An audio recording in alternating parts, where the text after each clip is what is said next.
Well, let's focus on the consumer stocks now. Abneesh Roy, Executive Director at Nuvama Instl Equities, joins us now with his call on consumer companies and specifically his call on HUL.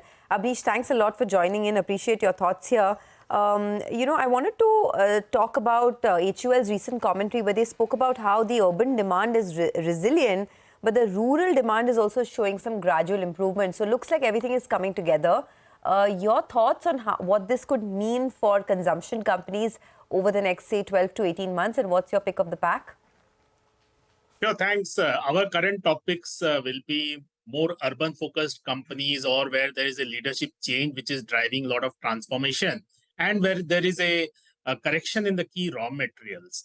Our topics currently will be Nestle, United Breweries, Tata Consumer and Colgate.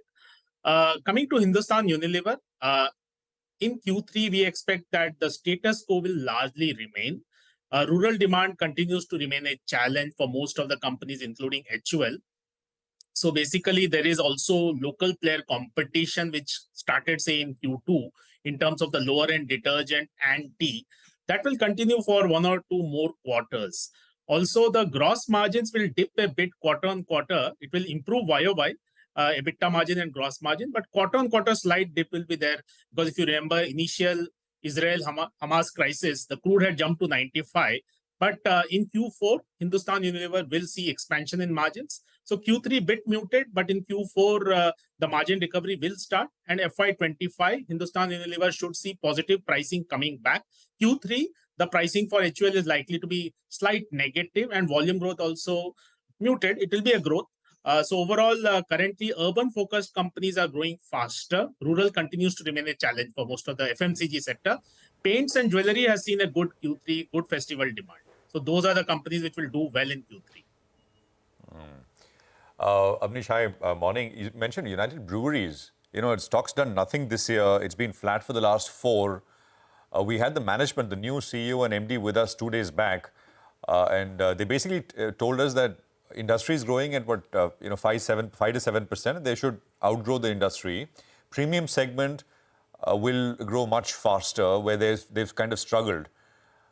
You know, across not just UBL but across the category, is it just a relative kind of call now that stocks have not moved, valuations have not come off, but stocks have not moved? So maybe money will rotate into these names, or is there real growth excitement here in the space? Good question. Yes, there is a real excitement because from Q3, you will see the gross margin and EBITDA margin see further recovery because the high-priced inventory of barley, which was a challenge because of the Ukraine crisis, that got over in Q2. The new MD is not just focusing on premiumization. He's very clear that the lower end also has a huge opportunity in terms of revenue and profits. So that will also lead to better volume growth. If you see even in Q2, the premium volume growth was 10%. You're absolutely right. In terms of premium market share, UBL is under-indexed. The other MNCs are much larger. If you see pan-India market share for UBL is around 50%. But in terms of the premium, they are below 20%. So there is a huge headroom to catch up. Our sense is next 1 year, because of the new MD's much higher focus on aggression, innovation, new launches in the lower end. And even in the premium, Heineken has come out with a new draft beer, and they are going to have manufacturing in Karnataka. Our sense is the volume growth should become high single digit to double digit. Definitely in premium, it will be double digit, and gross and EBITDA margin expansion. So yes, UBL is not just a relative, it's an absolute also. The leadership issues have been resolved. The gross margins are also expanding. Okay, Abneesh, got that. So you gave us a sense of the consumer names. I want to just kind of talk about one more name, specific name, Z, I think, where you have coverage. Stock is starting to show some excitement here.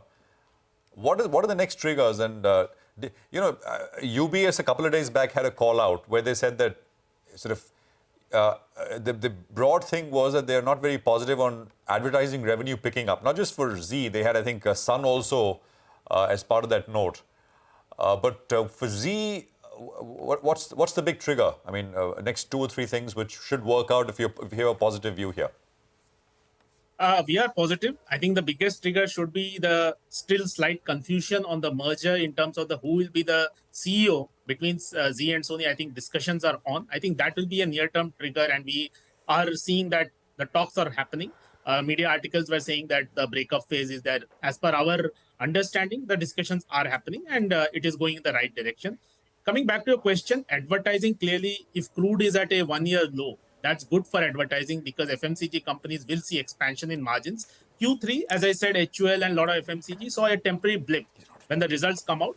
But in Q4, that will be again back. Most of the recession is driving commodity deflation. So that will give more gross margin expansion for FMCG. Subscription also, if you see, should come back to that high single digit kind of a CAGR because the legal issues have been resolved. Plus, once the merger happens, there will be synergy benefits. So 3-4 things are there. But currently, the big trigger will be the confusion, which is still there slightly in terms of CEO. We are awaiting clarity on that. Okay, that's on Z Entertainment. Well, do you track Nykaa by any chance, or any of these platform companies that have been doing quite well and have, sort of come back to profitability, or at least on their path to profitability? Anyone that you would put in your portfolio now? Yeah, I think Nykaa is something which we discussed last time. The stock has given a decent return post that also. In Q2, the good things were fashion grew very strongly. And now Q3, if you see festival season, the company is taking corrective action there. In terms of beauty and personal care, also what we are seeing, there is a rational competition now. So irrational discounts, etc., reducing. So I will say yes, definitely Nykaa is looking like a good re-rating story from a 1-year perspective. Q2, we saw some evidence of that. But ultimately, sustainability of the fashion growth, which has been a key challenge, that is one more important thing. But in the core beauty business, clearly Nykaa is doing quite well. So we are positive on that company. Okay, all right. Always good hearing your thoughts. Abneesh, appreciate you joining in and filling us in with your take on various stocks. Wishing you a good day ahead.